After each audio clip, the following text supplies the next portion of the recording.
Hello and welcome back to Better Than Yesterday.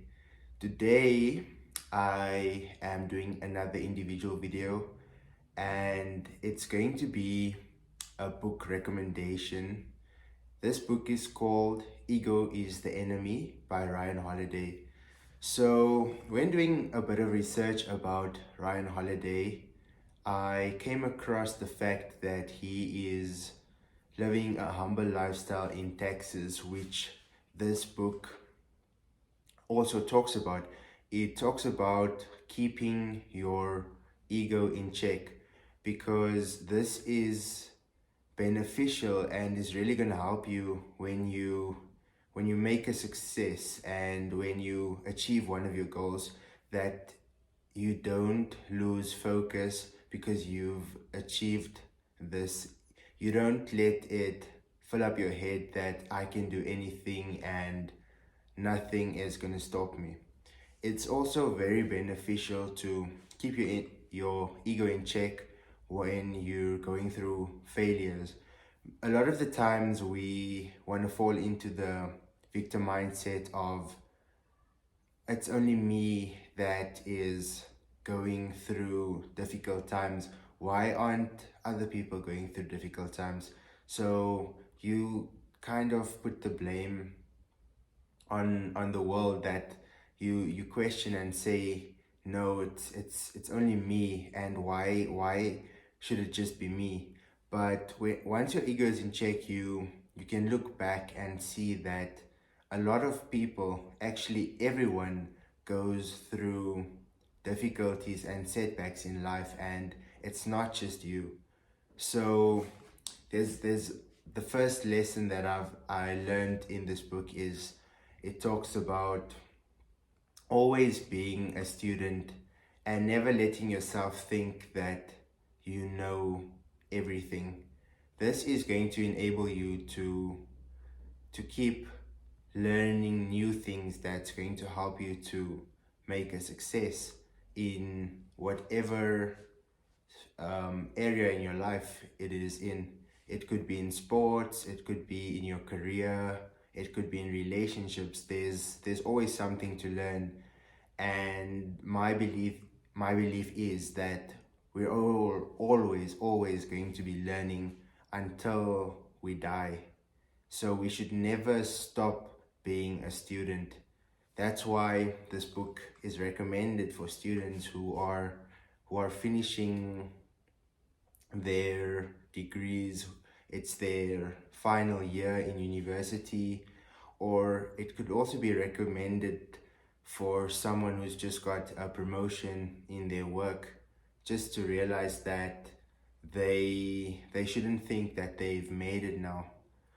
Then what I've also learned in this book is that when you're going through difficult times and you failed at something, you shouldn't give up, and you shouldn't let it define you as a failure, but you should rather take it as a lesson and keep on trying. You shouldn't just give up, because I think that in times when you're experiencing failure after failure after failure, that's actually what builds your character, and that's going to drive you to be a better person and to be a stronger person, so that whenever there's trials that come in your life later on, you'll be able to face them with so much more ease than before.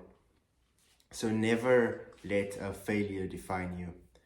Another great aspect in this book is Ryan talks about how you should keep trying to stay humble and not become a brat, not become egotistical. And how he explains this is through various stories of war heroes in America, and how he'll explain some of them who understood their mission and understood that life is bigger than themselves, that understood that life doesn't revolve around them, and that everything is just about them, kind of like the main character syndrome, where you think that everything has to go your way, and if it's not your way, it's the highway. That's totally a wrong mindset, and he speaks about this and explains why it is such a wrong mindset and why it could be detrimental to achievement to you achieving your fullest potential. Therefore, when he speaks about these warlords who were able to stay humble and focus on their career, not always trying to reach the highest, but just to do everything to the best of their ability, he shows how they made an impact in the world, how they might not be known in the history books, these, or yeah, they might not be the biggest names, but because they chose not to go after promotion and rather keep themselves at check and say, okay, I'm not going to take this next promotion because I need to do this job that I have now, and I know that I'll be the best at this job. But let's say I take the promotion and I become the chief in the war department, then I wouldn't be able to do the best job. So rather get a candidate that's going to do the best and that's going to help your country. And they made so much progress with this, and that's where you could see them winning wars for America.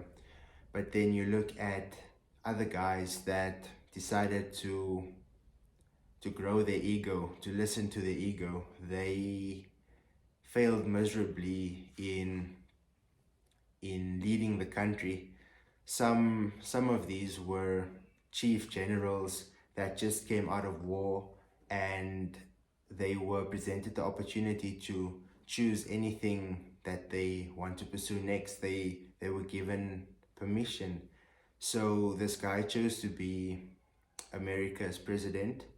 I can't recall the name now, but he wasn't good at his job, and it actually led to him losing a lot of faith in his country and his legacy that he grew in the war, actually for it to decline and to break down, for him to have a bad name.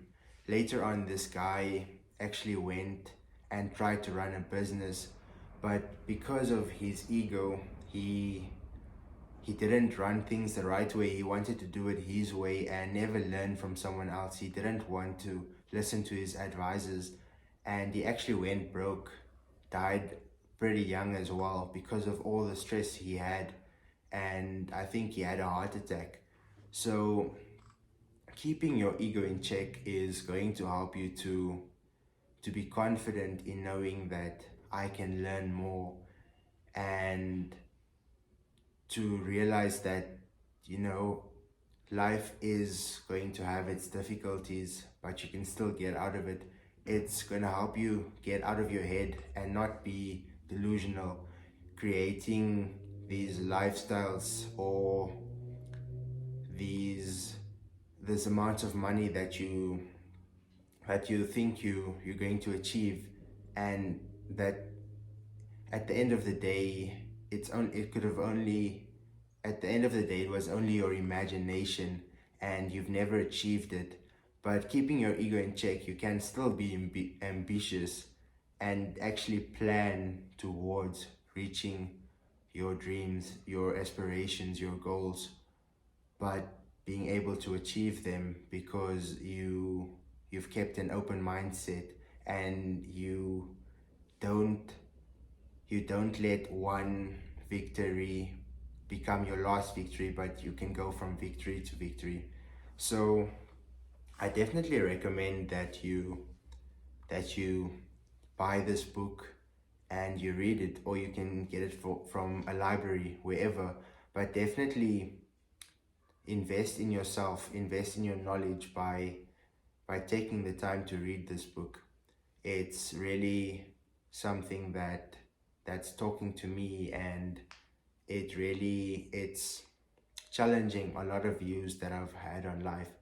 And I think that once I go back over the book and over the chapters that impacted me the most, it can be life-changing. Yeah, so as you noticed, I didn't go into too much depth with this book because it's just a recommendation, it's not a review, and you should definitely check it out for yourselves. But yeah, that was it from me here at Better Than Yesterday. Thank you for making it to the end if you have, and much love here from Better Than Yesterday. Cheers.